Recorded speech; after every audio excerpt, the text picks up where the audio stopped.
this week on the Bubble Chat.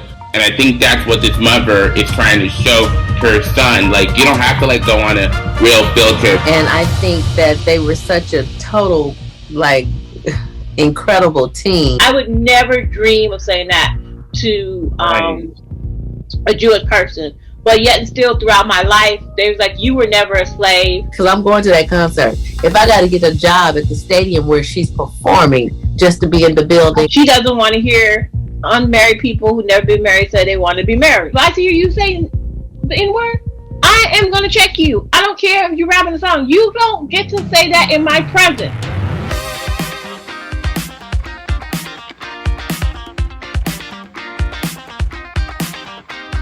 Well, hello everyone, and welcome to the Bubble Chat.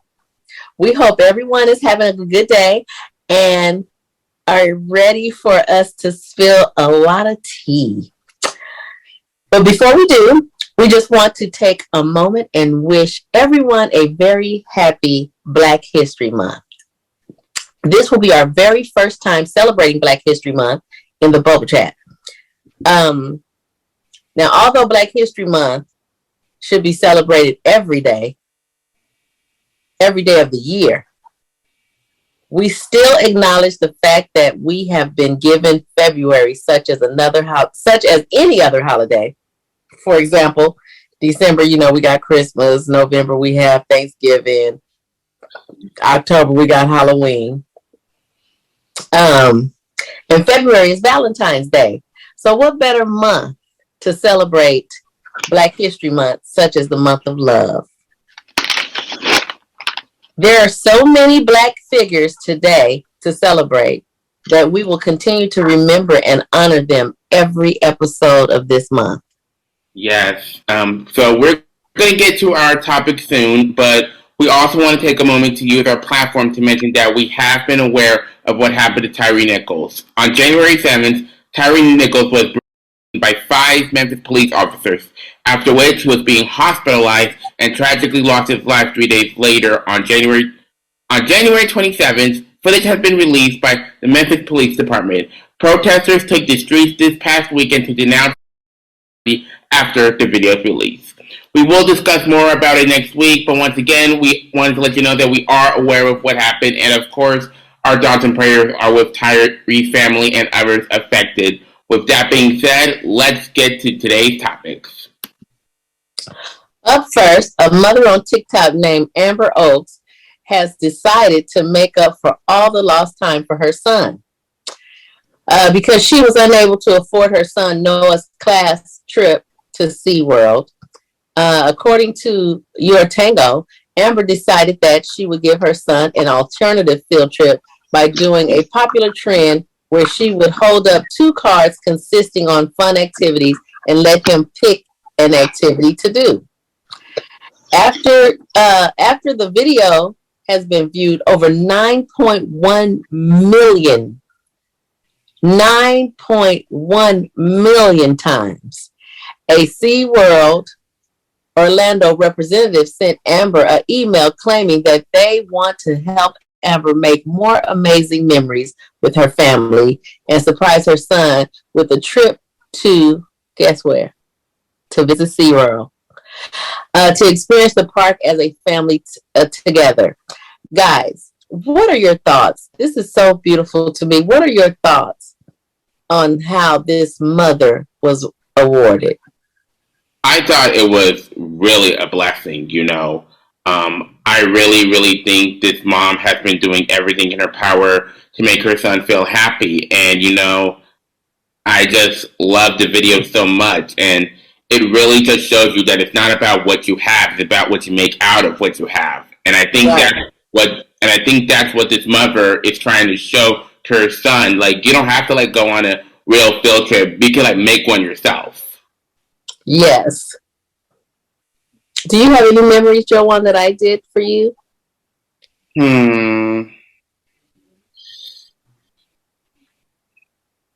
Do I have any memories? I'll wait.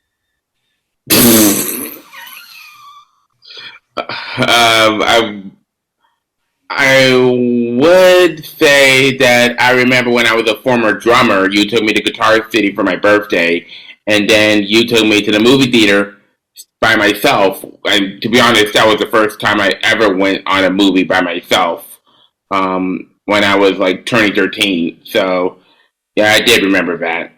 Okay, that's a good one. You don't really want to pick up those drums again? Well, You are so talented. I mean, if I would, it would probably be just for fun, and not like career wise. Yeah. Okay. Any thoughts on this? Yay, SeaWorld. I think that in the day and age where a lot of social media focuses on the negative, Mm-hmm. I love it that people saw this woman, saw an aspect of her motherhood, and how she was trying to, instead of her son feeling left out, she created an event or exercise, and that they could have fun in other ways. So I commend her for just, not saying I can't afford it and let that be it. She turned it into a learning moment and an opportunity, and millions of people saw it.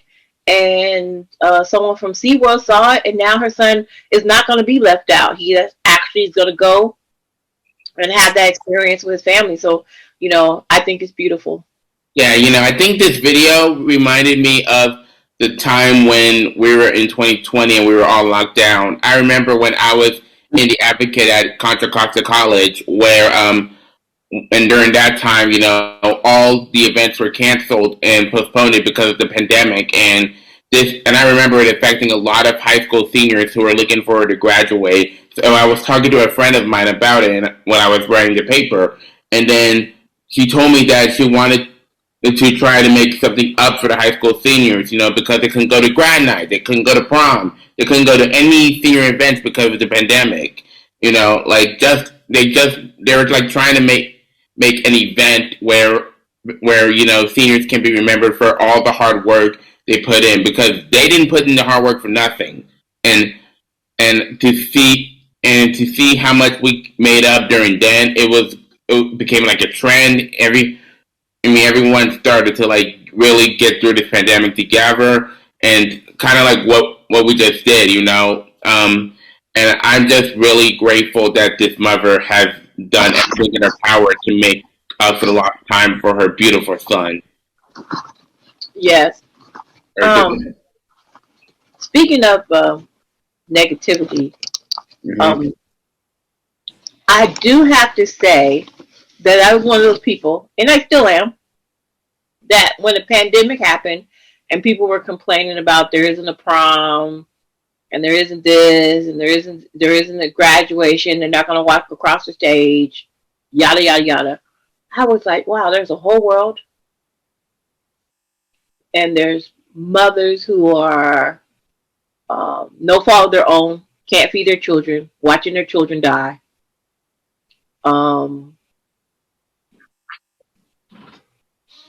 There's people who are sick who can't get medical care. There's homeless. You got a whole roof over your head, and your biggest gripe is that there's a disease. There's an illness that can cause death to a lot of people. And you can't go to your prom, and you can't walk across the stage. You can't even go to a movie theater at that time. Yeah, but But how blessed are the ones who survived it?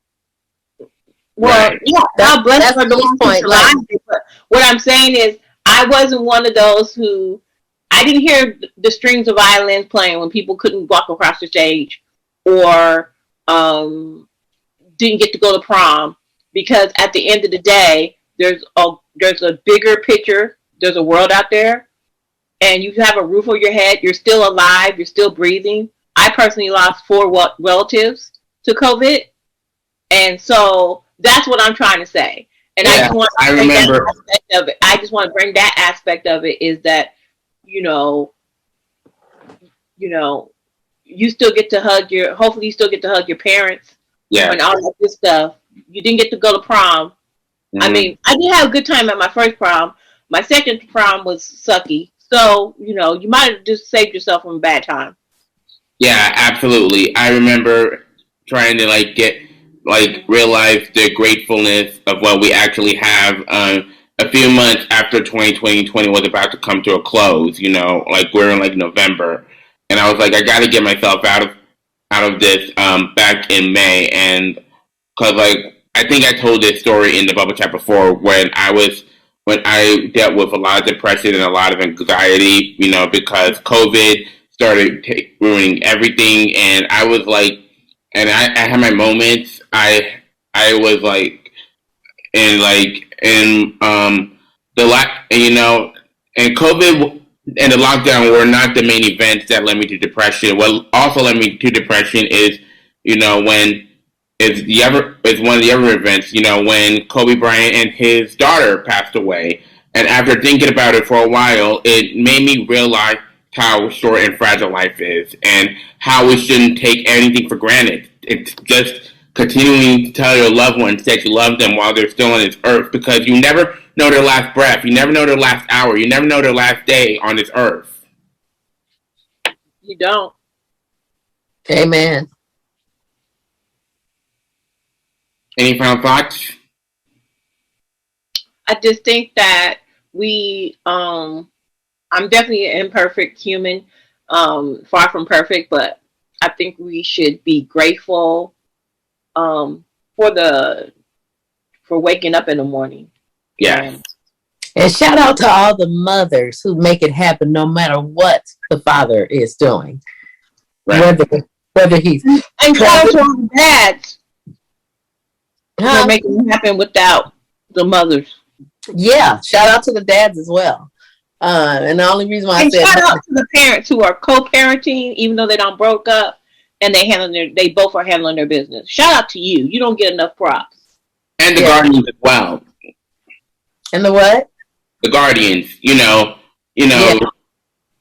everybody who handling their business. Shout out to you. We appreciate you. Total shout out. Yes.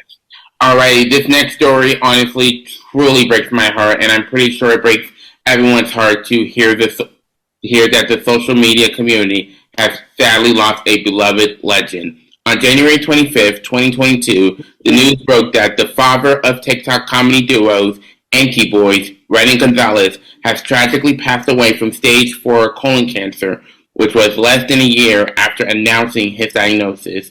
Randy was 35 years old.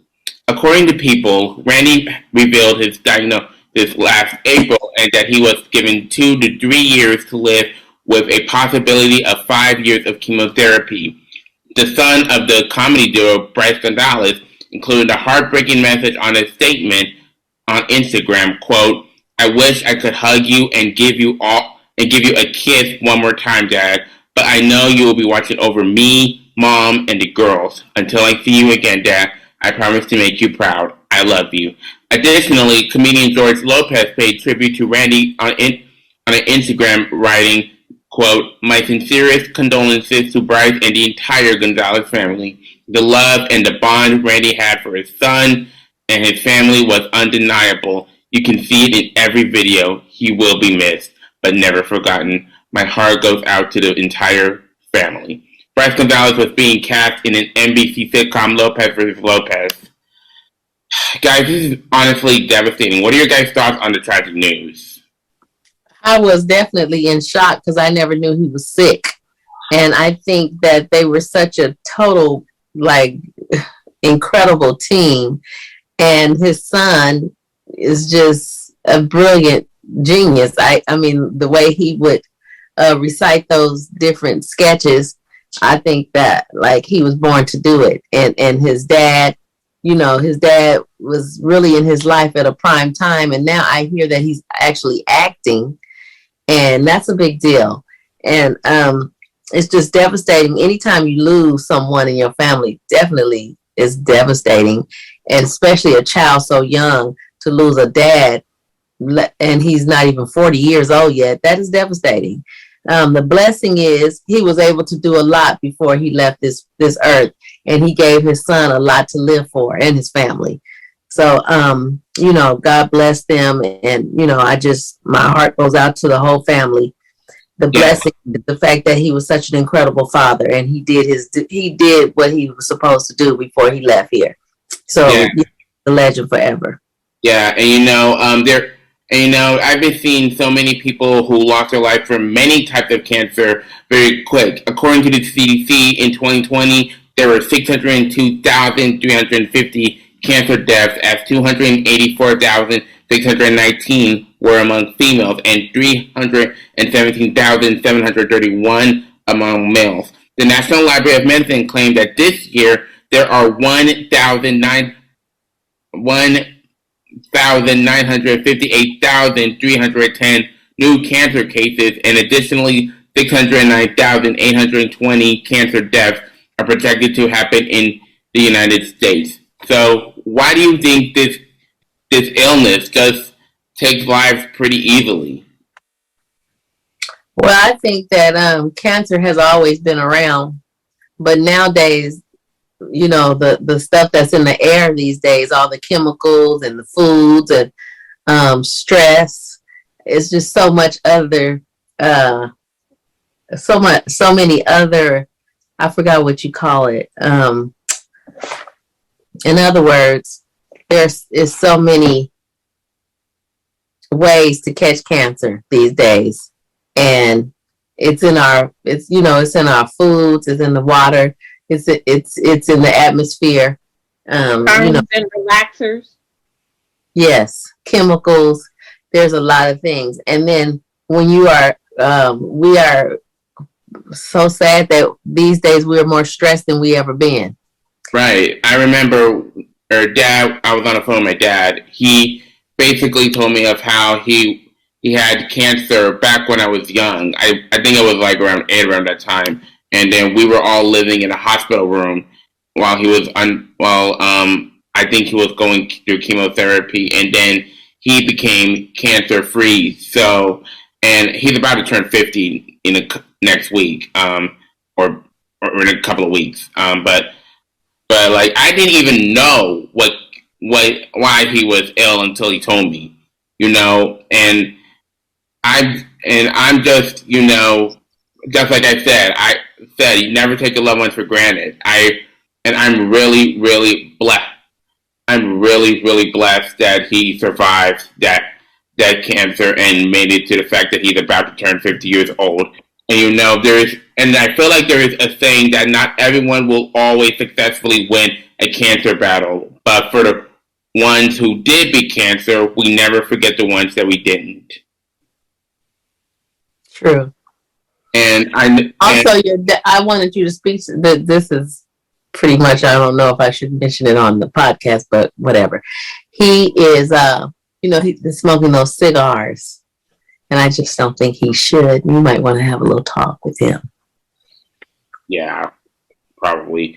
And this little guy, Bryce, he may take time to heal from his father's passing, but I know in my heart that he will make him proud, and I know that Randy's legacy will forever carry on. Yeah. And the little boy, isn't he acting now like on a sitcom or something, or is it a movie? It was a sitcom. It's a sitcom. Yeah, that's so awesome. If you would like to help the Inky Boys, Cash App will be linked in the description to help with memorial fees and support for the Gonzalez family. On behalf of the Bubble Chat, our prayers and deepest condolences go out to Randy's family, loved ones, and others affected by this tragic loss. Up next, to commemorate the 400th anniversary of the beginning of slavery in the United States back in 2019, journalist Nikole Hannah-Jones released the 1619 Project in the pages of the New York Times Magazine, according to an article from D23, about the ongoing initiatives that aim to reframe the country's history by placing the consequences of slavery, in addition to the African American contributions, at the center of the narrative. The project has been expanded into a limited docu-series. Nikole claimed this is the story of America. That's our argument. You can't understand the history of America without understanding the story of slavery and Black Americans. It's really important we set the tone for what this documentary series is. Definitely want to know what your thoughts are on this docuseries that Nikole is hosting, in addition to the message that Nikole wants to bring out. Shout out to Nikole. Huge shout out to Nikole. She's been an amazing journalist. Whenever I first heard about her, I realized how an amazing, inspiring journalist she can be, especially since she's been educating herself of what has been going on and what's still going on. And I came across an article from NPR where she said that Nikole didn't hear much about the role of Black people in the U.S. history, and she claimed that Black people are largely treated as an asterisk. I do hope I said that right. In the American story, she then started to learn about 1619 when she signed up for a Black Studies class as an elective, and she learned that it's the year that the White Lion arrived in the British colony of Virginia, which was a year before the Mayflower landed at Plymouth Rock. The White Lion was the first ship to carry enslaved Africans. So ladies, why do you think back in the days that not many schools were educated about Black history in the U.S., as Nikole stated? Because it was a time of straight racism, and we didn't have access to anything, and we were so controlled, and a lot of things were just hidden. You know what I mean? And finally, we gained rights to be able to speak out, to be able to study, to be able to have access to information that people did not even. A lot of things. Everybody was ignorant to the fact. So back then, that's why it was like that. And they trying to take Black history out of schools now. So it's just the ongoing. Yeah, and we talked about this in the bubble chat before. Yeah, it's just the ongoing fight. The good thing is, parents and grandparents have a lot of resources and books and YouTube movies and all kind of stuff where you can still educate your child even if they take it out of schools. So that's a good thing. Yes. So oftentimes people like to paint America as this great country and almost this propaganda that we are a near perfect union, yada, yada, yada. At the end of the day, I'm American. I've served my country, so and I'm honored to have served my country in the military. However, I don't do that with rose-colored glasses on. When I served in the military, I definitely experienced sexism and racism. I experienced bias, gender bias, and racial bias. And what I want to go back to, now that I've said that, what I want to go back to is the fact that Hitler, who was the mastermind behind the Holocaust, the persecution, the murder, the rape, the exploitation, the attempted erasure of the Jewish people. He actually got the ideal from good old red, white, and blue America, because he studied how the American government and was trying to erase us. There's a continued erasure of us, of our contribution. I get tired. I would never tell a Jewish person who's 25 years old, who they never experienced a Holocaust. I would never look that young person, male or female, in the eye and tell them, oh, I'm tired of hearing about the Holocaust. that was so long ago and it didn't happen to you. I would never dream of saying that to a Jewish person. But yet and still throughout my life, there's like, you were never a slave. You never experienced slavery. You know, get over slavery. That was long ago. No, I'm not going to get over slavery because it was long ago. Because one, my ancestors, I belong here. I belong here because centuries ago, you stole my ancestors against their will. I don't care if you hunted them down and dragged them on that ship. I don't care if a warring tribe sold them to you. You knew that they were human and you knew that you were going to take them from everything they knew. You stole them from their country, from their land, from their family, from their religion, from their foods, from their culture, everything they knew, and you brought them to the land and you them. Now, but when I say people, people want to, they want to make this, oh, so-and-so was a good plantation owner. Was there a good plantation owner? None. You get what I'm saying? Even if you so-called treated the people nice, let them get married, let them off on Sundays, you didn't sell their children, their children were still your property. You treated those people like cattle, like livestock. And so, again, no, I'm not going to forget about slavery. I don't think any of us are going to. My ancestors worked. Mothers had to watch their children be sold. Women were bred like livestock without any choice. Men had to watch their women being, their children being sold off. They worked day to night, creating the wealth of the country. Let's talk about this. The wealth of this nation is on the back of blacks, of black Americans. And I'm tired of people trying to compare our experience. They keep on talking about, and again, the suffering that the Holocaust, the Jewish community experienced was horrific. It was horrific. But sometimes I feel like there's an emphasis to try to make the Holocaust, almost try to pit ethnicities against one another to try to say, oh, the people were sent to the gas chambers. Horrific. Absolutely horrific. But what happened on American soil, we don't call it a Holocaust. We call it slavery. But at the end of the day, that was our own version of the Holocaust. We lost every foundation and connectivity except for our DNA from the motherland.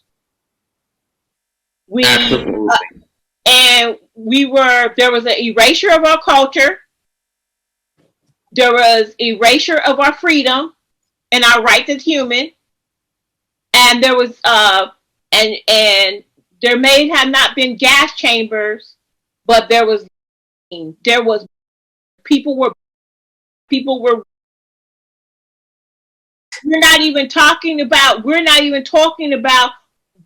the countless numbers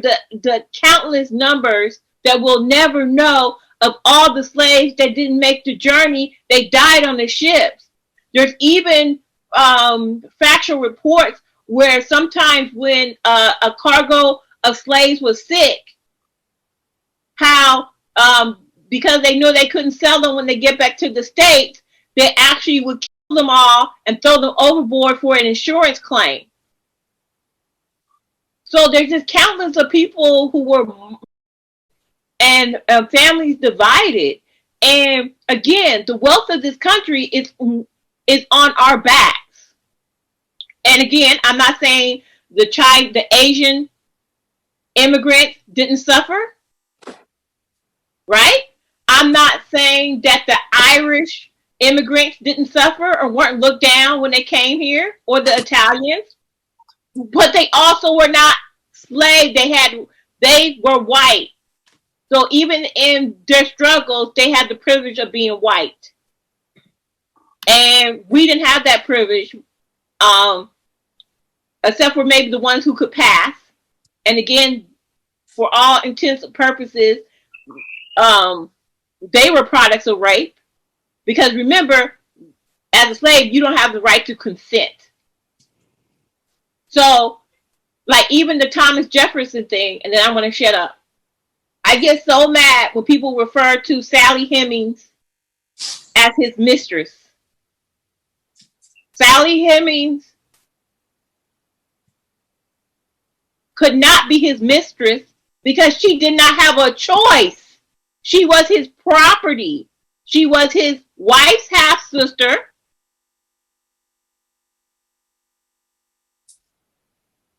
His deceased wife's half-sister. So she was a product of, right? Mm-hmm. And then she was a child, and when she was a gift to her half-sister, and then he inherited her when his wife passed, and then he began to rape her. I'm not saying I wasn't there. I'm not saying he was violent to her. I'm saying that she had no choice. She was a child. She was a slave. And you could not, for the most part, you could not say no. You did not have the power of consent. You were property. They did what they wanted to do to you. So, right. I could go on and on. But I'm tired. So what I'm saying is slavery, we're not going to erase slavery. I love the project 1619. First of all, I commend the journalist Nikole. I have been watching it. I enjoyed it a lot. It's very informative. A lot of things I already, I've studied, I already know about. But I appreciate that she's putting it on a platform where more people will be introduced to it. And the wealth that was created. And then when there was a time, there was an era where we were free and there was emancipation, and we started to build up a wealth for ourselves and exercise our rights. That's when Jim Crow took over, and then they were trying to put us in our place. Right, and I could go on and on, but I'm going to stop. Okay, I 1,000,000% agree with you, Eve. We cannot ignore what has been going on and what's going on right now, especially after seeing so many Black innocents being murdered by the police unfairly when they haven't done jack shit wrong, And because I was on the phone with shit. Oh, I want to say something. Go ahead. Yes, I know that there's so many innocent young Black people who have been unjustly by the police. But I also want to say, for those people who made some mistakes, whether it's underage drinking or selling cigarettes, the police still don't have the right to be judge and executioner. We do have a justice system, and whilst we're talking about that, whilst we lead into this, and I'm so sorry about this, but I want to say this last incident that has been making the news, right? We spoke about it earlier, right? Mm-hmm. So those policemen should be fired. I want to make that clear. I think they're already fired. Right. They should be fired. I don't have a problem with them being fired. I just thought it was odd that they tried to attempt a Caucasian officer who was involved. They tried to keep his name silent, out of the press for a while. I thought that was funny. And why is it that when the officers were Black, they were wrong, and they should be fired. They were wrong. Go to jail, right? I think they should go to jail for the rest of their lives. Right. They were public servants, and they disrespected the badge, their uniform, and the oath they took. Absolutely. They really dropped the ball. Right. Really dropped the ball.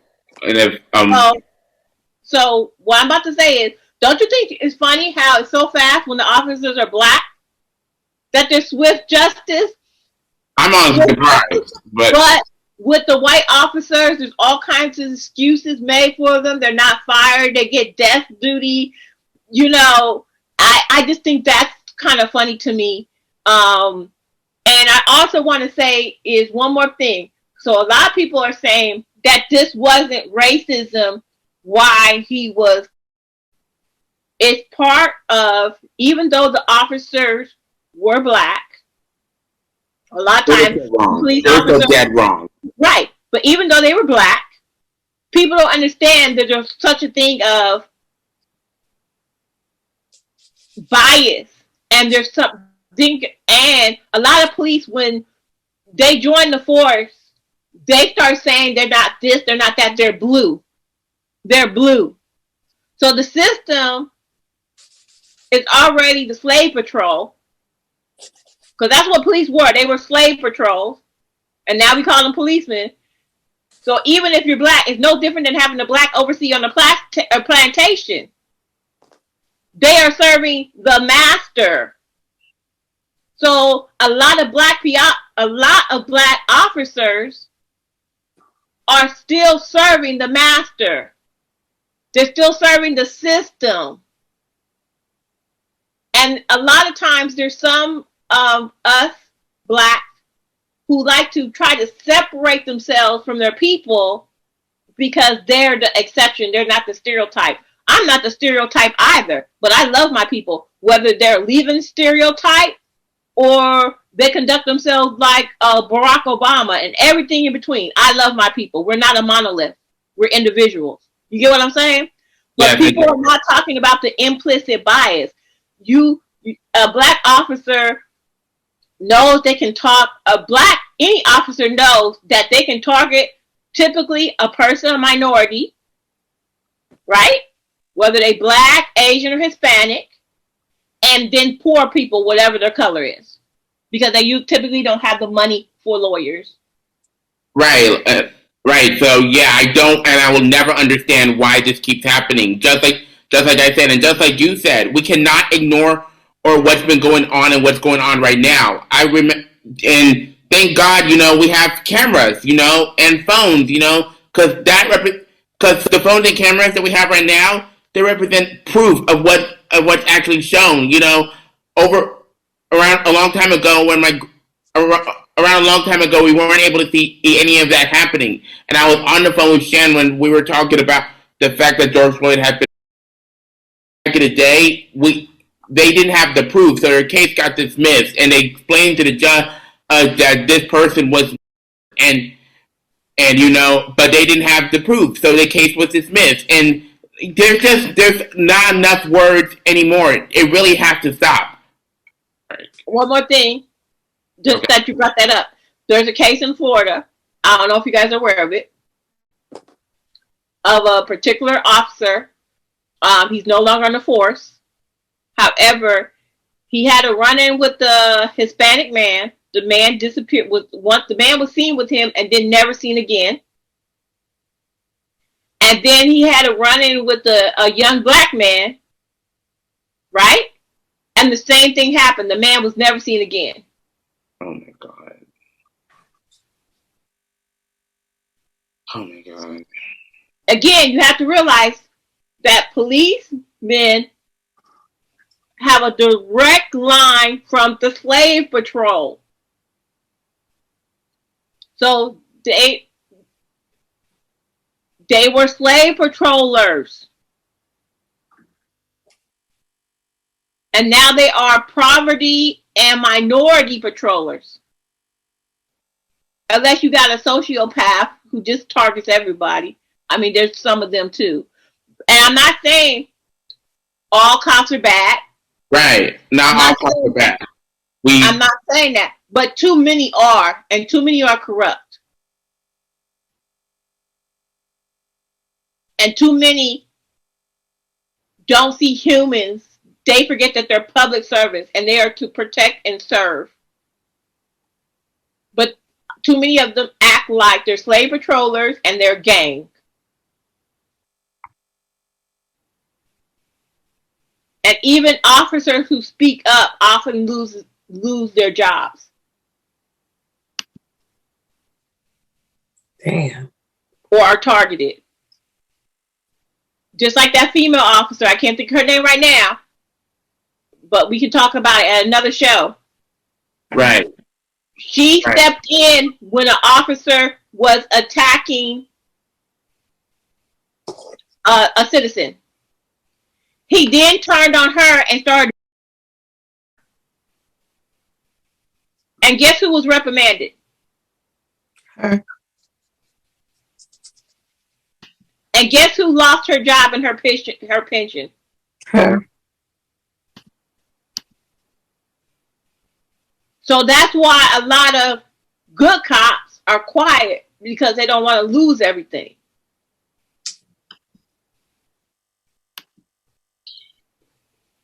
This is just something that we're never going to understand, you know. But we do We need don't understand it, but there needs to be a solution. There really I think does. the thing is that they need to stop being protected. They need to be liable.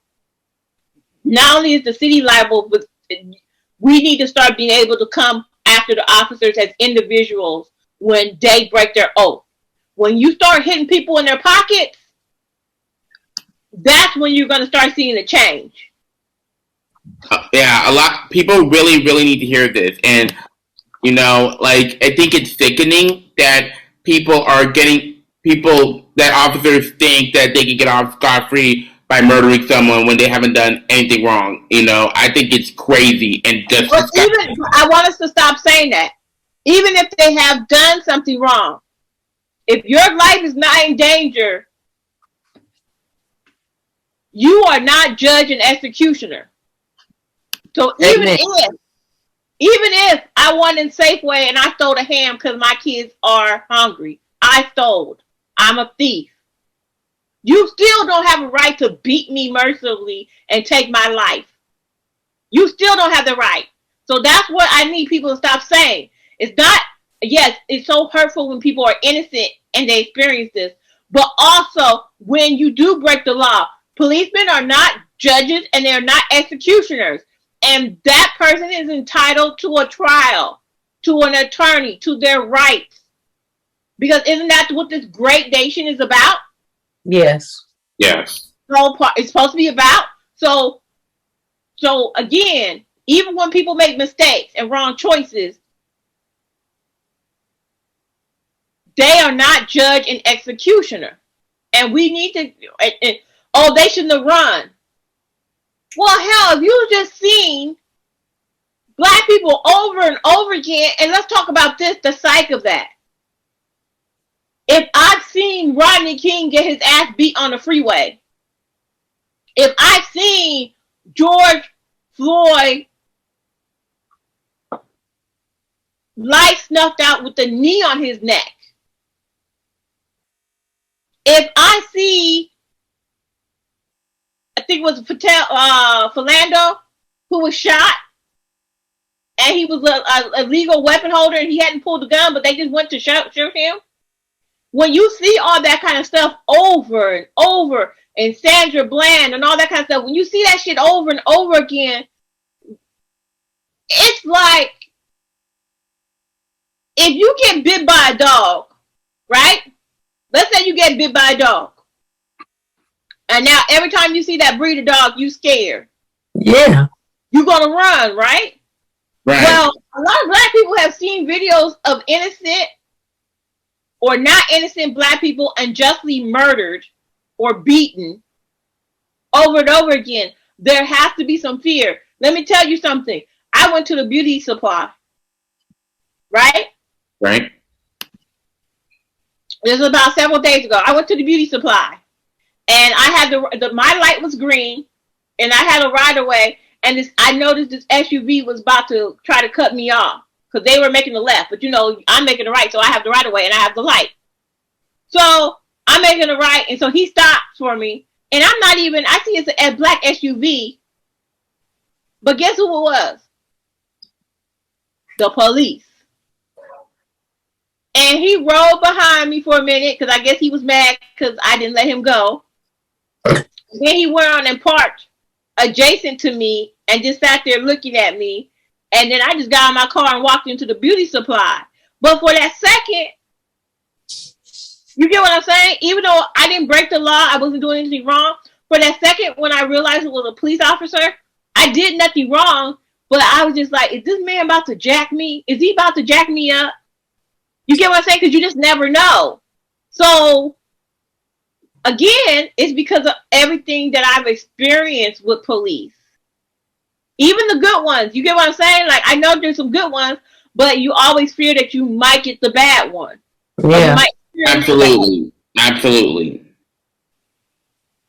I was pulled over one night by a police officer leaving Tommy T's nighttime after the show.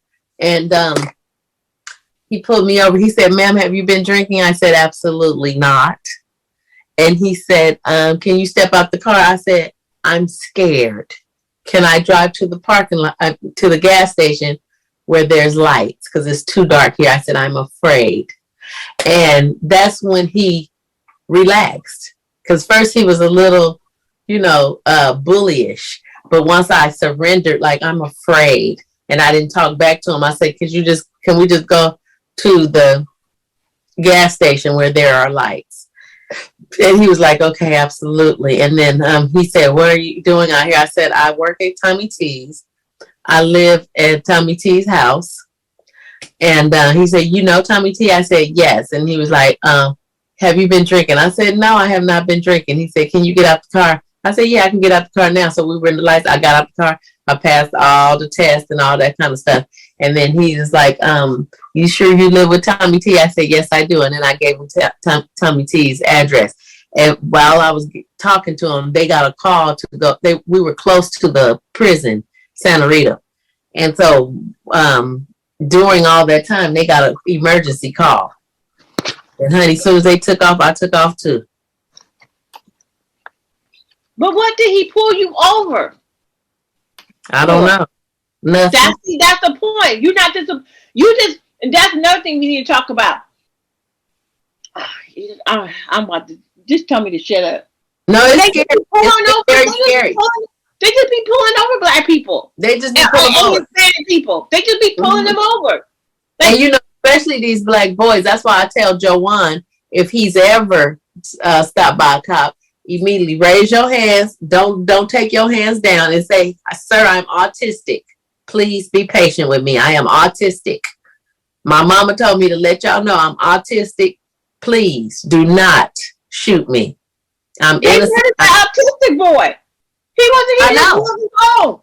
Yeah. He was just walking home, minding his business. Like, we can't walk the streets. We have no right to walk the streets. Exactly. That's why I tell Joanne to just do that. Keep them hands up and say, my mama told me to let y'all know I'm autistic. I am not armed. I am safe. I am innocent. And I am harmless. Those words there. And keep them arms up and let them do whatever they got to do. And then let me take care of it after all the shit is done. Just live through it. Don't fight. Don't do anything. Just do what you do. And we'll work it out after everything is settled. Right. Sad but true. But that's the game you got to play. And what I do know is from experience, when you surrender and don't fight back and give them their power that they want, that temporary power, it pretty much calms them down. And that's what you got to do. You got to play the game. Absolutely. I hear you, and I'm not, and people, it's no different than when we talk to rape survivors. Yeah, same thing. Some people fight, some people surrender. And you don't never know. I mean, if you survived it, then you know you made the right decision, whatever your choice is, right? Yeah, yeah. But it depends on who the rapist is and what they get off on. You get what I'm saying? And what their intentions are, right? Well, I'm going to say that to y'all about the cops too. Whether you surrender or whether you choose to talk back, because I've seen people talk back and it work out for them. You get what I'm saying? Mm-hmm. So you do what's right for you, and you you instruct your kids what's right for you with them.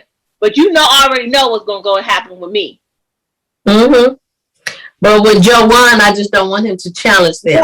Yeah, Joanne, you do what your mama says. But you already know what's gonna happen to me. Oh yeah. Totally. I'm going down. No, I get it. Yeah. I think, all in all, I think we just need to do better. We just really need to do better. We got a lot of more work to do, and I'm just going to end it like that. We just have a lot more work to do. Well, in honor of Black History Month, we would like to honor these three powerful women who made history at NASA and will forever be known as the hidden figures.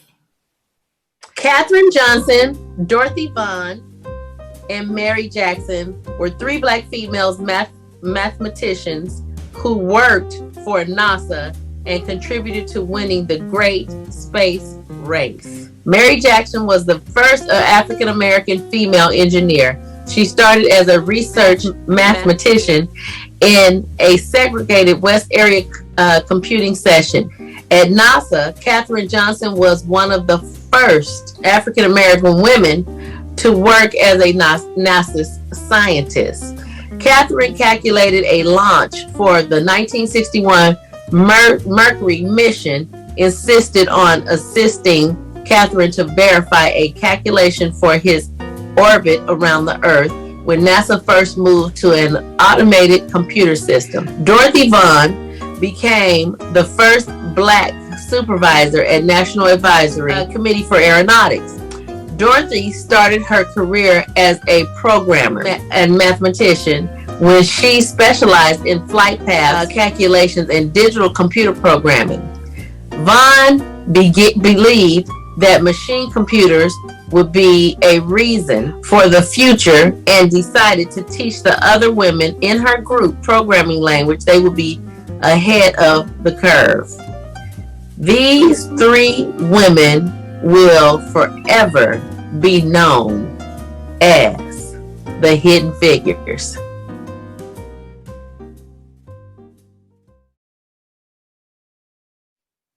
Welcome back to the Bubble Chat.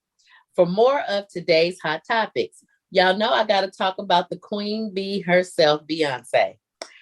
The Queen performed for the grand opening of Atlantis, the Royal Resort in Dubai, which marks her first stage appearance in over 4 years. And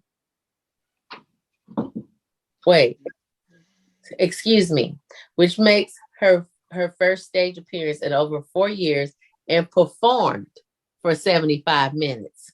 According to Yahoo, she was reportedly paid $322,000 per minute, which brings it to a total of $24 million. The concert consisted of fireworks, an orchestra of 48 women's, outfit changes, and backup dancing from the Mayas.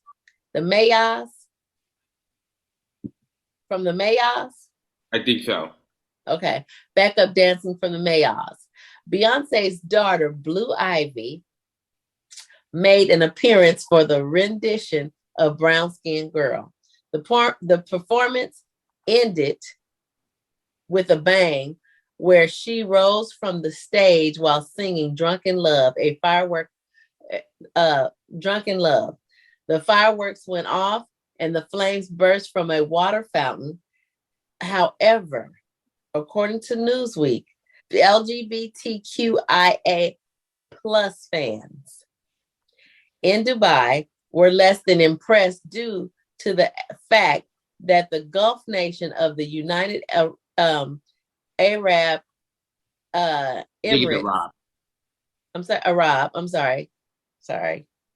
Arab Emirates, UAE, where homosexuality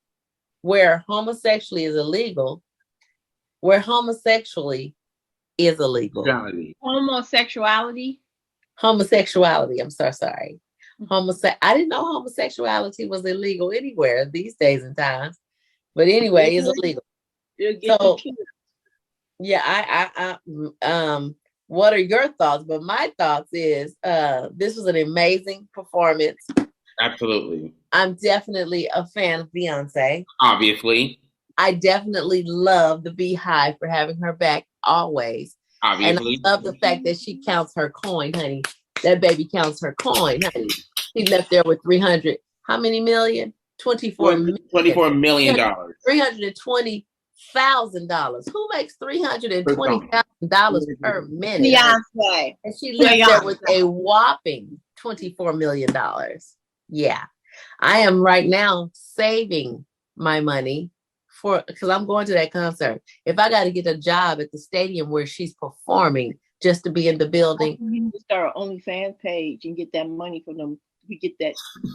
I'm going to do whatever it takes. Honey, I'm going to do whatever it takes because I wish Beyonce would.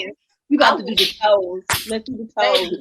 Honey, baby, listen, I wish she would come to my town. So we can go to the concerts. That part, honey, I wish she would come to town and we not go. And you know where we really need to go is to Houston, Eve, because that's where she's from. And you know she's gonna. We need to just go. We need to just make it happen. Yeah, we need to make that happen, honey. If I gotta apply we have to do a set it off. We need to go to that concert, baby. If I gotta apply for a loan and hop to every cash app to get an advance check, bitch, I'm in the building. And I really think we should be in Houston as well. I think we should too. Because, honey, when she go to Houston, she's going to let those people have it. That's home for her. Do you understand? Do you understand what she's going to do in the she's state? She's going to show all the way out. She's going to show all the way out. Baby. And when she sing Alien Superstar, that's what I'm waiting on the music. I'm waiting on the crowd to just be quiet. And all of a sudden, everybody's, we're just all wondering what's next. And then that music is going to come on and she going to look and go, I am the one. I'm the only one. Only one. Don't even waste your time to compete with me. Because you can't. Don't do it. Don't do it. So can I talk about this or can I talk about this? Please. So here's a bit of honesty. First of all, I'm biased because I have a major respect for Beyonce and all that she's accomplished. Me too. And all that she continues to do. Now, with that said, people have their opinions and they're entitled to their opinions, but this is my opinion. Is you boycotting Britain? Is you boycotting America? Is you boycotting Asia? You get what I'm saying? Like, these are entertainers and that's what they do. And what I'm saying is she has a right to make a decision for herself for her reasons. Mm-hmm. But some in the community have an issue with some of her music. But this is the problem that I have because I saw this with Madonna. Right? Oh, my love. Madonna, I'll be honest with you. I didn't know nothing about voguing until Madonna. Period. And then I learned from the community of which it came from. That was created by Madonna. No, the community was created by Black, trans, queer people. Yes. That's how I learned. So Madonna's music was a vehicle for me to learn about a community that I didn't know exists. Because when I grew up in the Bay Area, you knew about Caucasian trans and that community, but you didn't see a lot of Black or Hispanics. So she introduced me to that world so I could learn more about it and have an empathy and an admiration for the things that they do and how they look out for each other and their community and their people. You get what I'm saying? Most definitely. And can we just mention really quick? But I want to say one more thing. Go ahead. So, again, when you have a star with Madonna who had a Uncle Johnny who was a part of her life and who was a part of that community. When I hear that music, she's not profiting off of you. She's paying homage to a man who was part of your community. Yeah. And she's opening up the doors for more people to learn about you and hopefully have a compassion and understanding and an open heart to you. But that's my 2 cents, and then I'll let y'all take it away. And I just wanted to mention, since you mentioned Madonna, did you know that Beyonce and Madonna remixed Break My Soul? Yes. Yeah. Baby, you gotta go listen. So she remixed Break My Soul with Madonna, and they added in Vogue. It is absolutely amazing. Yes, and I do want to It is so hot, it's ridiculous. Like, it's gonna give you so much energy. It's like, please go listen to that when we get off. Okay, but I'm not canceling. Just so everybody can know, like I'm look. I love people, and I try to accept most people. I mean, as long as you not know, terrorist, anti-racial person, I try to be accepting of people, open my heart to different people as individuals within different communities. So I need to say that right now. But I'm not canceling Beyonce. Beyonce can get all of my coins. That's why I'm going to start an OnlyFans. I'm going to need whoever watching this. I'm going to need you to become a member because I'm going to need that concert money. I'm making an announcement tomorrow to let the people know I'm doing an OnlyFans for 60 days. Come get it. Come get it. Because I'm going, every dime that I make is going towards my Beyonce tickets. So yes, I'm going to be on OnlyFans. You call me whatever you want to call me, but put that dough on that account. Hoeing for Beyonce tickets. Hoeing for Beyonce tickets. Hoeing for Beyonce tickets. I'm gonna need you to know I do have an OnlyFans, and come see. And bring your coin. Bring your coin. When you come see, bring your coin. Bring your coin, honey. Get out those Black American Express. Get out, honey. Bring your money, honey. And don't even play with me, baby. And whoever want to judge me, I don't even care. They judge Jesus. So if they judge Jesus, honey, what do you think they're going to do to little old me down here in Richmond, California? Bring your coin, because I'm getting me an OnlyFans for 60 days. And I bet you I'm going to have enough money to go on and get in that front row seat at Beyonce's concert. Hello. And not only am I going to be at the one here in the Bay Area, I'm going to Houston. That's what I'm going to do. And let me say this about Beyonce. She's medicine. So we're not just going to watch Beyonce just because she's Beyonce. It's not a lust thing. It's an inspiration. Beyonce is a Black queen from Houston. An admiration for a little Black girl a little Black girl with some parents. Whatever obstacle she came up against, baby, she honey, over them. That part, that part, baby, the best in the business. And that part, honey, the baddest bitch on the globe. The baddest, and she works for it. She works for it. They didn't hand it to her. Born from a Black queen. That part, and they did not hand it to her, honey. This baby worked. Honey, from running in Ivory Park to now, baby. And let me tell you, she's just a little country girl from Houston, Texas, honey, with a mama that'll whoop her ass and pop her in her mouth. Her mama Tina did not play, baby. She's one of us. So to see that baby strive, honey. And not to mention that she strive, this baby married Jay-Z, a hood man from Brooklyn, New York. And then they made 3 children. And they built an empire. And they're crazy in love.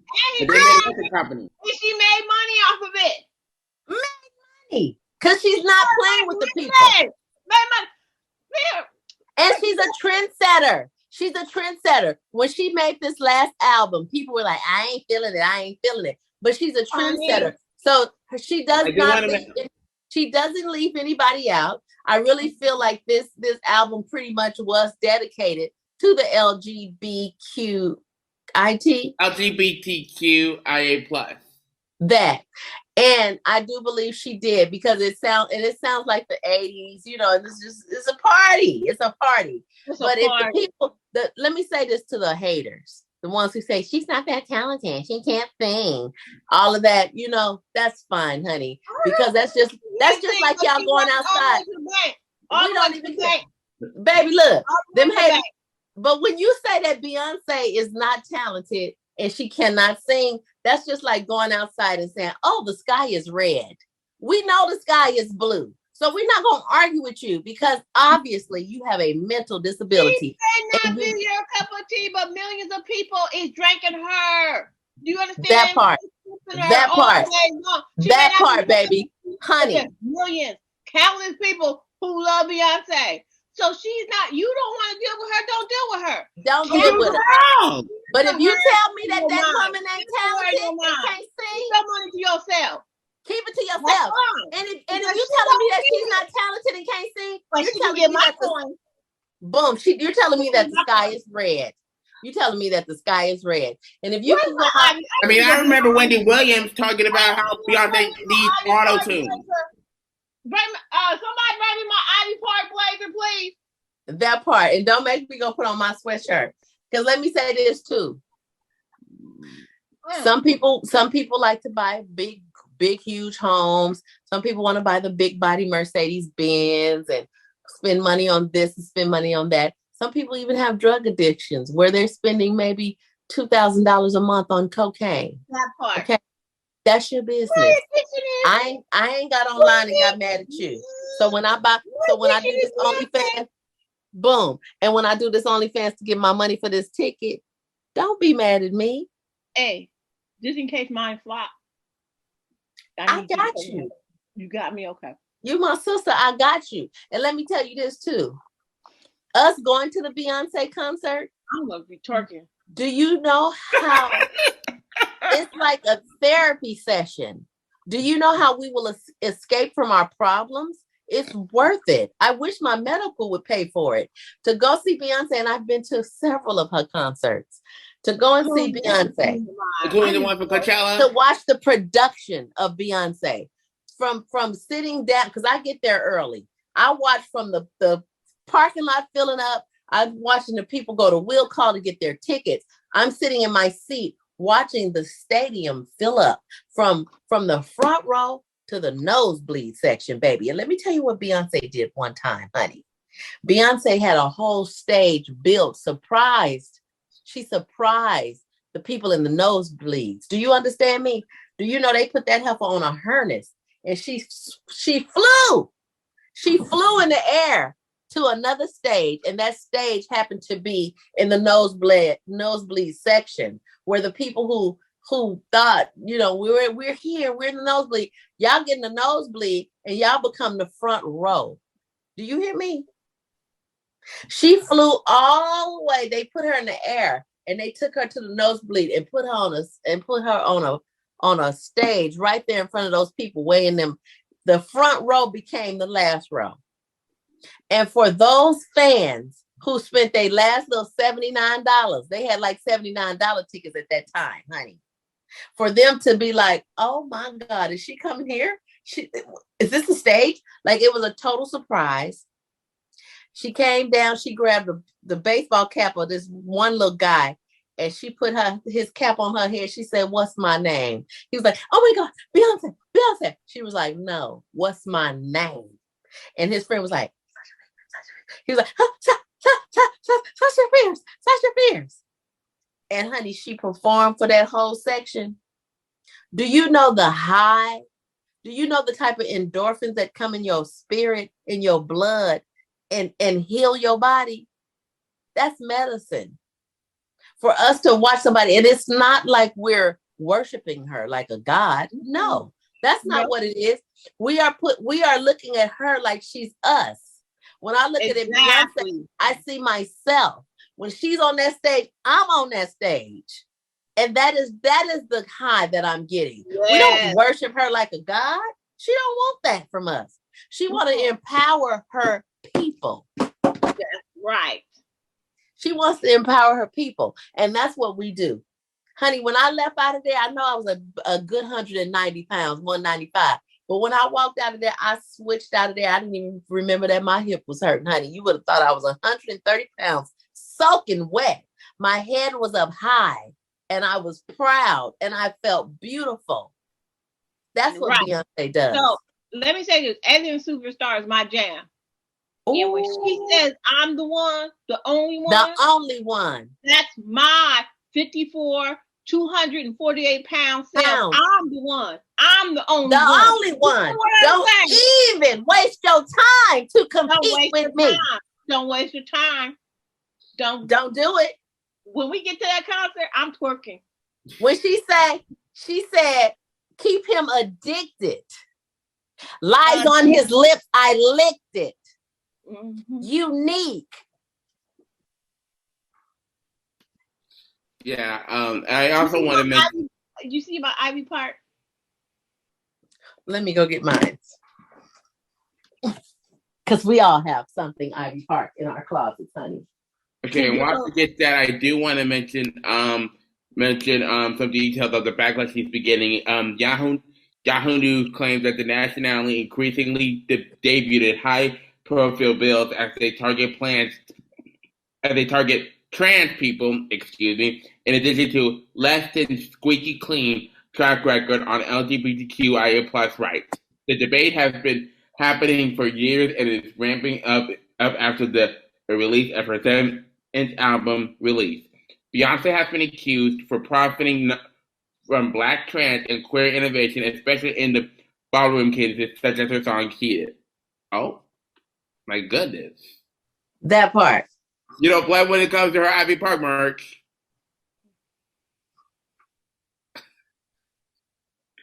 Because we are team Beyonce, period. And anybody who don't like it.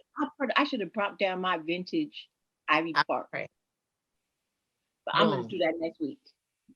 Honey. So anyway, y'all, we can stay here all night talking about Beyonce. I mean, that woman. Baby, because let me tell you something about her. She means business. And she owes it. She owes it to. And then people are complaining about the price of the tickets. I understand. But no. Respect. How much are them tickets? I just registered, so they said they'll be in touch with me by February 14th, and that's why I love her, because you have to register now with Ticketmaster. So because the scalpers like to buy a bunch of them and then resell them, so no, you can't do it like that anymore. So it's hard. So I don't know how much the tickets are, but I'm thinking they're probably anywhere between $300 and maybe $10,000. What? That's what I'm thinking. So don't take me. I'll need you. I'm. When we getting the OnlyFans up? I'm gonna get them up. Just give me 2 seconds. I'm filming my music video tomorrow, and I'm probably going to, if I can get it edited and ready, I might put that on the OnlyFans before I drop it to the public. It'll be on OnlyFans. I'm going to do me an OnlyFans, honey. Okay, I'm doing it for fun, just to see what's gonna happen, and I'm gonna do that. And whoever have something to say about it. They talked about Jesus. I don't give a damn what y'all think. I don't care. Because what I am is I'm still respectful. My kids love me, look up to me, don't you, Joanne? Mm-hmm. My babies look up to me. I ain't disrespected nobody, and I ain't gonna show y'all nothing that you ain't never seen before. That part. Joanne's mama got an OnlyFans page. Oh, I'm gonna have me one. Because who going to that concert is Dawana Lachey. And y'all can call Beyonce a devil worshiper or whatever y'all want to call her. I'm not that. I'm not a devil worshiper. She's not a devil worshiper. That's what people say. She worships the devil. She's an Illuminati. I don't, you know what? I don't believe it. I don't believe that. I really don't believe it. Wrong with that. But guess what? I'm not. I don't know what I do know she does for me. Don't vote for Trump with that BS. She inspires me. She inspires me. Me too. And she comes from where we come from. Period. A little old country girl. A little Black country mama. girl, a little country Black girl, mama. honey, Yeah. from a black city, striving. That part. Yeah. I love Beyonce. Me too. I don't think any of us will ever stop loving Beyonce. And Joanne, I think you should, when you do edit this actual video, you need to do a special one tributing it to Beyonce with just the segment of us talking about Beyonce, and put that one on too, because I think she deserves the how we feel about her. She's everything. And can I say one more thing? I'm sure. So, what I just be looking at people because I don't see anybody else. I don't see nobody else do it for anybody else but Beyonce. So I know the jealousy and the envy and the hate is real. You know, you be minding your own business, and all of a sudden they'll be like, "I really don't like Beyonce," or "I don't like Beyonce," and I just be looking to myself like, "Where the hell did that come from?" You get what I'm saying? Like, where did that come from? Like, what is in your spirit? What? And why do you have to bring it up? Ain't nobody even asked Keep it to yourself, because like there's a whole lot of people, entertainers I don't care for and I don't like, and their music come on, and I never think to be like out loud, "Oh, I don't like Umpty Scrunch." I just don't do it. I respect the music at this point, and whoever wants to listen to it and enjoy it, I want them to have that moment. So when they do that, I just be like, well, that's interesting, because she doesn't even know that you exist. Exactly. And you know what? I love the word Umpty Scrunch. I want to say that. I like that, Umpty Scrunch. But it's just like if somebody bring out a big bottle of white wine. I don't like white wine. I drink red. But I'm not going to be so mad at you because you drink white wine. I'm not even going to say I don't. I do drink champagne. I'm not going to even say I don't like white wine. I'm going to say, do you happen to have a Merlot? Do you happen to have a Merlot? Do you have a root beer? You get what I'm saying? Period. I don't like white wine. I don't like white wine. It tastes nasty. Yeah, no, that's not. But you know what? I'm okay with them, like, because everybody's not everybody's cup of tea. But this that they have to in that energy. I'd be like, girl, you is doing something because the people are mad. Can I tell you a true story? I don't know why you brought Beyonce into this, because we can go all night about some Beyonce. But let me tell you something. So I'm going to say in-laws. Okay. It was, I can't think of the song name. Forgive me, because I love Beyonce, but I'm not like a maniac and I know every video. But you know the song, you know the video where she has the one shoulder unitard on? Is it white? No, it's black, and it's like a black and white video. Single ladies? Huh? Is it Single Ladies? Yeah, Single Ladies. Thank you so much. And you know how hard she danced in that video, right? To the gods. So an in-law is in my house, overweight. I'm overweight, people, so I have nothing against overweight people. I'm actually proud of y'all because y'all eating it, doing your thing, and not tripping. But and that's another reason why I like Beyonce. I love Beyonce because she also has the big girls representing honey, and they're hitting those splits like they're 80 pounds soaking wet. Okay, carry on. So this person is like probably about 5'2" and maybe 195. No waist. But that's okay, because the world is for everybody. Yeah.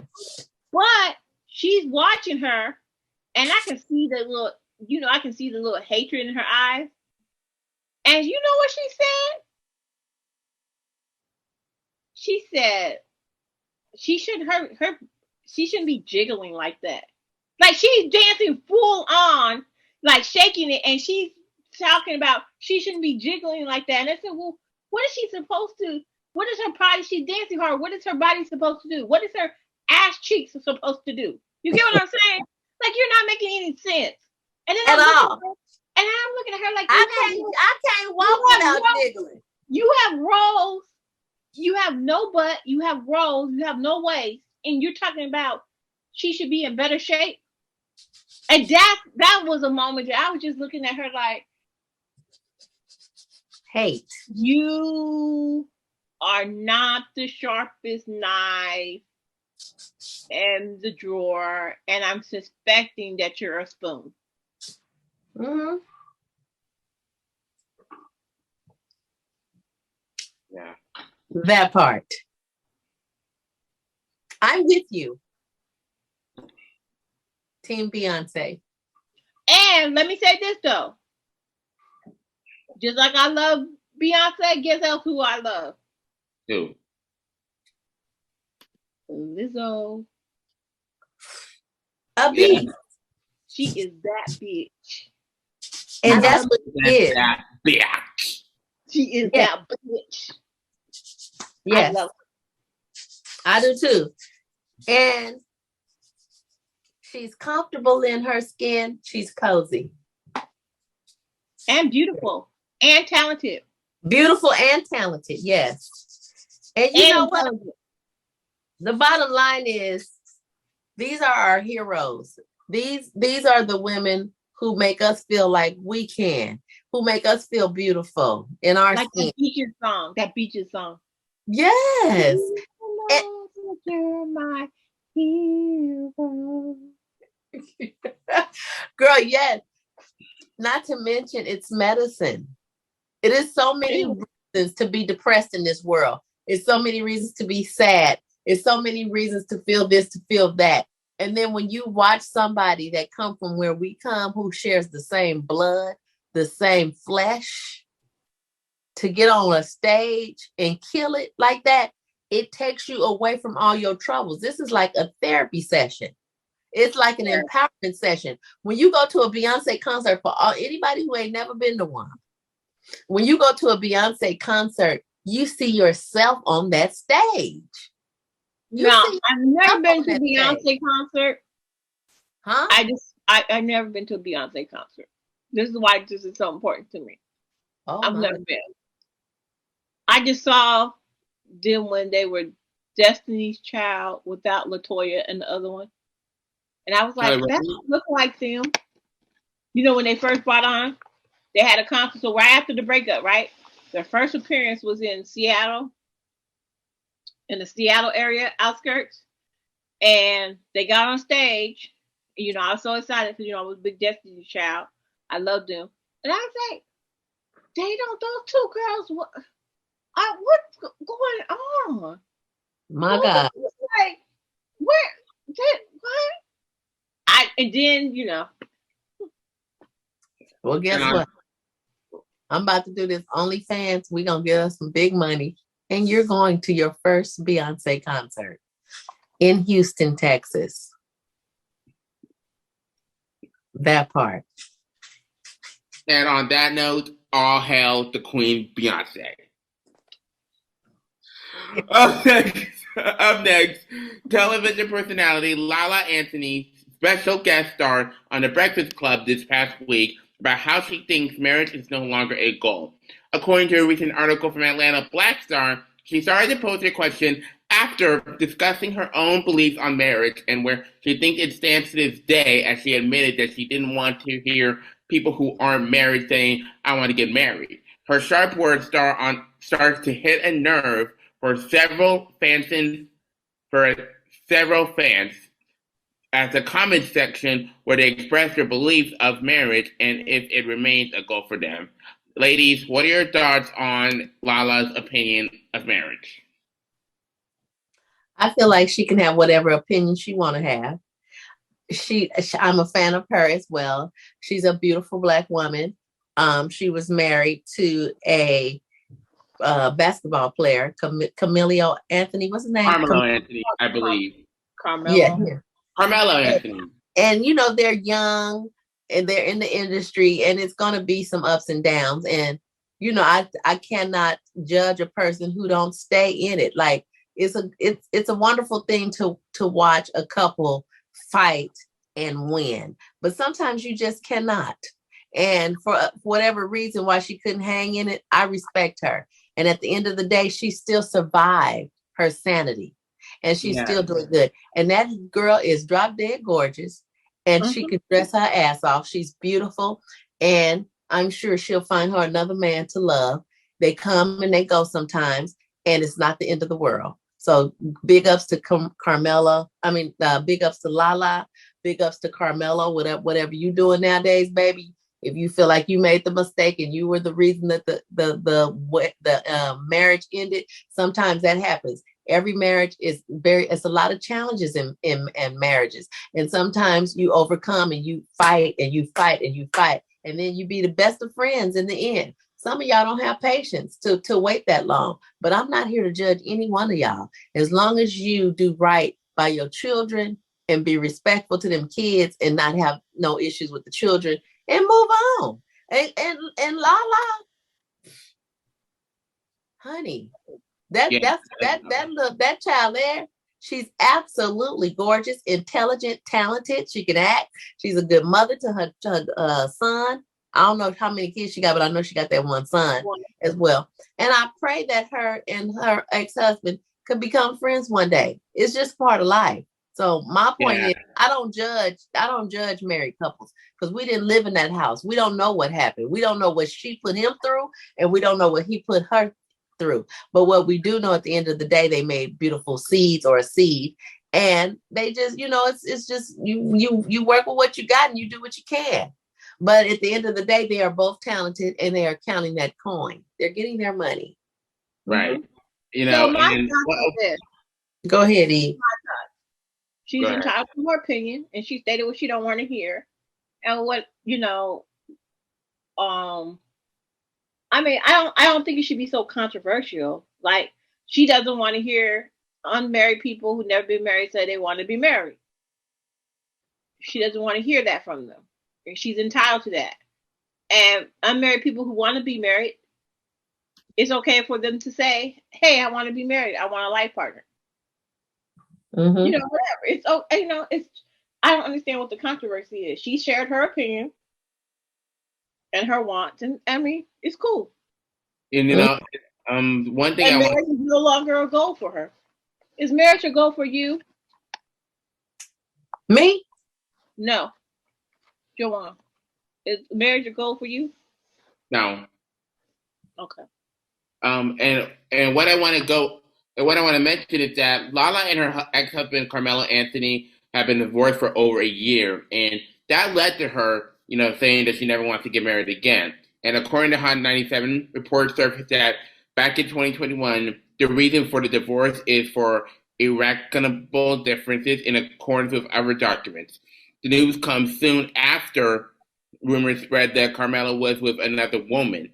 The publication agreed to have the woman's identity concealed. This is according to Hollywood Unlocked. Carmelo allegedly fathered twins with that woman. She claimed that they spoke almost daily and had sexual relations. I would have beat her ass. I'm just kidding. So why do you think something like this happens when? So why do you think something like this happens when it comes to a committed marriage? Because everybody's human. Everybody has insecurities. Everybody has immaturities. And it happens. It's a lot of shoulda, woulda, coulda years down the line. But when you're in the midst of it, and especially when you got a lot of money and you're celebrities, it just happens. And sometimes love make things happen. Sometimes it's not just lust. You could be married to a king, and he could be so professional and so successful and have all this money, and he's so busy and he's going from here to here and here to there. But you can go to your local Walmart and just be at the check stand, and somebody's helping you, and something about that guy that's helping you make you want to befriend that person because he's giving you something that's empty inside that money can't buy. And you can end up fooling around with that man and fall in love with him. That's what happens. You just never know what emptiness that she or he had that somebody else came. And that's why I think when you get married, you have to be sure you communicate and talk about what's hurting you and talk about what you're not feeling and what you're not getting. And you have to be a team, even when you don't feel like it. When your man wants certain things, you need to give it to him. When your woman needs certain things, you need to give it to her, period. It's a team effort, and you don't have to. But I'm just telling you, this is why human beings end up in the bed with somebody who just wants to give them a hug, who just needs a.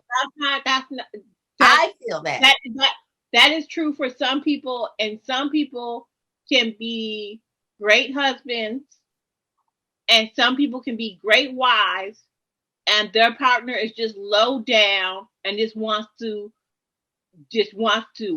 look at other women. Now that's for the dogs. Have sex with other women and all that kind of stuff. Yeah, so that's for the dogs. I agree. So that's what I'm saying. So there's so many components, there's so many mixtures of why people do what they want, why they agree. Do it. And unless we know them individually and they share, their truth, we'll never know. I agree. I'm glad you mentioned that, because I didn't even think about that, but that's the truth. Yeah. So, so again, I'm not anybody's household, but a lot of times people are so-called checking on the boxes, and their partner can steal. Amen. And once they find out that, and that's just taking advantage because it comes too easy, and that's true. Yeah. And once they figure it out that they were stupid, it's too late. Right. Not all the time, but most of the time. I'm glad you brought that up, Eva. I agree. For our last topic today, HBCU head coach Quinn Gray issued an apology after offering ex-quarterback Marcus Stokes a 4-star scholarship after Stokes was using the N-word. According to Yahoo News, last November, a video resurfaced of Marcus Stokes, who is white, singing in a chord to a song with lyrics to the N-word. As the video went viral, it promoted a huge social media outcry. As the video resurfaced, the University of Florida, where Marcus was committed to play, had rescinded the offer. CBS claimed that Stokes responded to the controversy and issued an apology claiming, "I was in my car listening to rap music, rapping along to the words, and posted a video of it to social media. I deeply apologize for the words in the song, which I chose to say." Head coach issued an apology tweeting, "Frankly, it wasn't my place to use ASU as the platform for redemption in this case. I regret that I used flawed judgment. If given the opportunity, I would do better." Guys, what are your thoughts on Marcus' actions? I think, I will say that the boy is like very young and he doesn't know, but at the same time, he does need to face appropriate consequences to his actions. And I'm wondering if you think that having his scholarship rescinded and the opportunity to play football is a good consequences. And if not, what do you think he should do so he could possibly get one next year? Me personally, let me just say this. These young kids these days, even I hear it all the time. I recently took a seasonal job at UPS with these young kids, and I was the oldest one there. They was like my grandchildren, okay? You got drivers that's like 23 years old. And they come in with all these tattoos. These white boys come in with all these tattoos. They got gold grills in their mouth. They calling each other nigga, and they white, okay? They are ignorant to the fact of where it really came from. I don't even get offended when I hear them because it's more of a swag, slang type of thing. They're not thinking. These guys are attracted to Black women. They damn near want to be Black, okay? So they be talking about nigga please and nigga this and nigga that, and they do. And I think it's the most ignorantest thing that they can ever do, but I don't hold them accountable of being racist because they admire us. They want to be us. They got braids in their hair. They got twisties. They tatted up. They got gold teeth. They sag, and they just want to be us. And when I hear guys that's singing a song that somebody has written, it's the lyrics. The lyrics of the song is that. So I cannot really say I'm just that angry. And I'm sorry, Eve, if I'm irritating your soul. I cannot be that angry at a white kid that pretty much want to be Black and don't know no better and ain't even looking at the bigger picture because he haven't even did his homework. He's definitely not on purpose trying to offend people because he want to be us. And it depends on the situation, but and I don't know the situation that Eve just read on, but a lot of times they just being millennials, and these millennials is crazy. They don't have it all. They crazy as hell. And I honestly don't feel like they're being racist. I feel like they need to be chin checked, of course, but it ain't where I think, they were really just being racist. It's just ignorance. That's what I would say. Go ahead, Eve.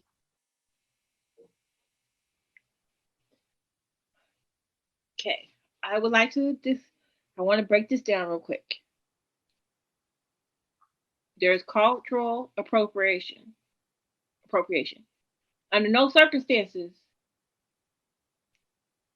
if you consider yourself Caucasian, that you should ever use the N-word. And if you're just mocking us, cultural appropriation, because you want to be cool, you want the swag of our culture, that's not cool. All right? Then there's a situation, sociology, where someone may be ethnically Irish or Italian or German, but they were brought up in the Black community. So while ethnically they may be Caucasian, right? They might be Caucasian and German, but they were brought up in the Black community. So culturally, they're actually African American or Black, right? That does happen. And the one thing let me finish. Okay. All right. I feel like if you are culturally Black,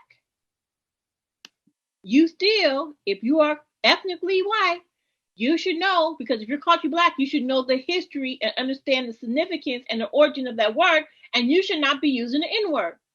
And I don't care what's on the song. You don't say the N-word. Now, if you live in America, you are free to say the N-word. There's freedom of speech. But with freedom of speech, there is consequences. Now, I'm going to check you. If I see you saying the N-word, I am going to check you. I don't care if you're rapping a song. You don't get to say that in my presence. Point blank, period. And it's inexcusable. And it's very unprofessional to say that word at work. Yeah. And they do unprofessional, period. But this is how I feel. I don't feel like I am the N-word. I don't feel like I'm a nigga. I'm not a nigga. So when I hear them call each other niggas and they're white, it's hilarious. First of all, it's freaking hilarious. And I dare you to call me one. You know what I mean? But I agree with you too. But realistically, with these young millennials, like I said, they want to call each other that word. And I don't associate myself with being that. And I think that word is pretty much a slang word, and it's not a good word. I don't think we should call each other that word, but it's just what it is. But for them to what it is, but we cannot. It's just like the police, how they originated as a slave patrollers. It's the same origin for the word nigger. It's a derogatory term. Point blank, period. And that's the origin from it. And just because we chose to try to turn the tables and use that as a part of a community, our community, if you are not Black, you should not be using that word. You should definitely not use that word in front of me, whether it's in a song or not. Then also, I'm going to go even deeper and say this, that countless numbers of African Americans met their death hearing that word. Hanging from a tree, being burned alive. And nobody who not Black should be using that word. I agree. They have a freedom to do it because it's America. Well, with that freedom, there is consequences. Right. So the consequences of him listening to a song and choosing not to just not say the word, but he wanted to say the word so bad because so many people want to say that word so bad for whatever the reason, he had a consequence. And I agree. Hope he learned the consequence. And how I feel about the coach, I feel like he took it, and I don't know his operation of his mind. So this is an ignorant opinion. You get what I'm saying? It's my opinion, but I know that it's ignorant because I don't know particularly this coach or operation of his mind. So there's a lot of ignorance unknown for me. But in my ignorant opinion, I feel in the best case scenario, the coach had an opportunity to get a great player and allow him to be immersed in an HBCU environment where he could learn the culture and the people. Exactly. And for it to be a learning moment for him. So I understand it's controversial, but I don't know if it's necessarily, I know he said it was an error of judgment. So if he says it was an error of judgment, that's his call. But for me, an outsider looking in, I don't necessarily think it was an error of judgment. Right. And to could be if the kid could have a learning moment from it, and it's still an opportunity for education.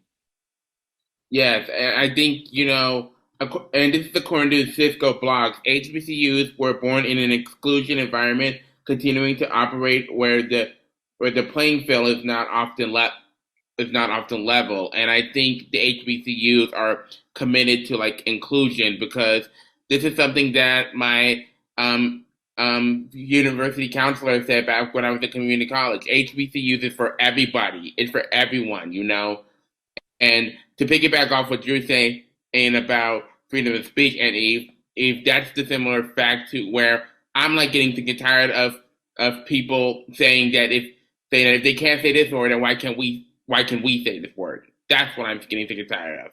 So why do you think that excuse? I do. I totally get that. I totally agree with you, Eve. I agree with you also, Joanne. And I also agree with myself from experience, hands-on, when I look in the eyes of these ignorant kids, and they simply just don't know no better. Sometimes I look at certain things like, we could do a white face. We could get dressed up as a white person and be a white character. We could do that. But if they do it, it's hell on their ass. And I get it. But to the ones who don't know the story of where that come from, I get it. I totally get why we can do it and they cannot.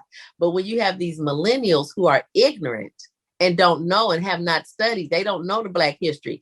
They don't get it because they have not been taught. And I'm sure if they got taught why, then they would have a conscience. But some of them don't mean no harm. They just trying to be cool and want to be Black, until somebody either whoop their ass or somebody pull them to the side and say, listen, baby, this is totally unacceptable and this is why. You know what I mean? You know what? I'm sorry. I don't, we're all ignorant to some level, but with all the information out there and all the things kids don't have it. All they doing is a lot of these kids have the information. They just choose to do it willfully. And I've seen that too. Yeah. So they want to be a controversy. So again, better. So hopefully you can do better. But I don't buy into that. I mean, I know there's some cases of ignorance, but a lot of it is willful. Just, I'm going to do what the heck I want to say and do what the heck without regard to the suffering behind that word or situation. You get what I'm saying? No, definitely. And I totally I get tired of, and I'm gonna say this, and I'm gonna shut up. I get tired of the appropriation. You don't want us to be part of your family. You don't want us to have equal rights. You don't want us to have the same fair shake that you have.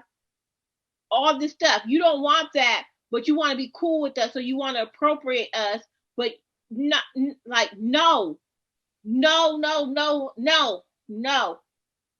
I totally. I'm tired of the cultural appropriation what things that are typically come from the Black culture, Afro-American culture, that white women or white men do, and then all of a sudden it's cool and they started a trend, and it's stuff that we've been doing for God knows how long.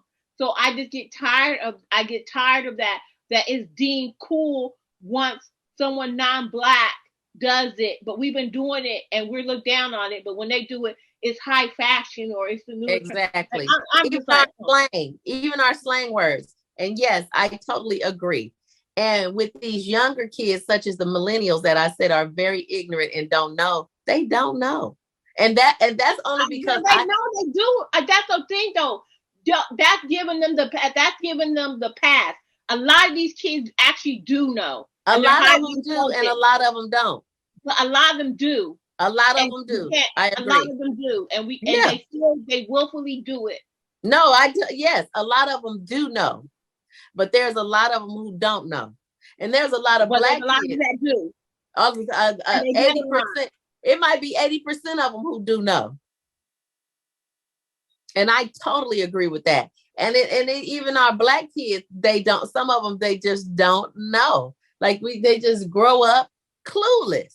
And these days, all they are worried about. Some of them know, some of them don't know, and a lot of them don't care. And a lot of them don't care. And a lot of them, all they care about is smoking weed and playing video games. And they are in this bubble where it is so sad till they they lost. They're just lost. Yeah. I totally agree. Oh, go ahead, Joanne. Oh, no, go ahead. You were going to say something. No, I just said I totally agree with Eve as well.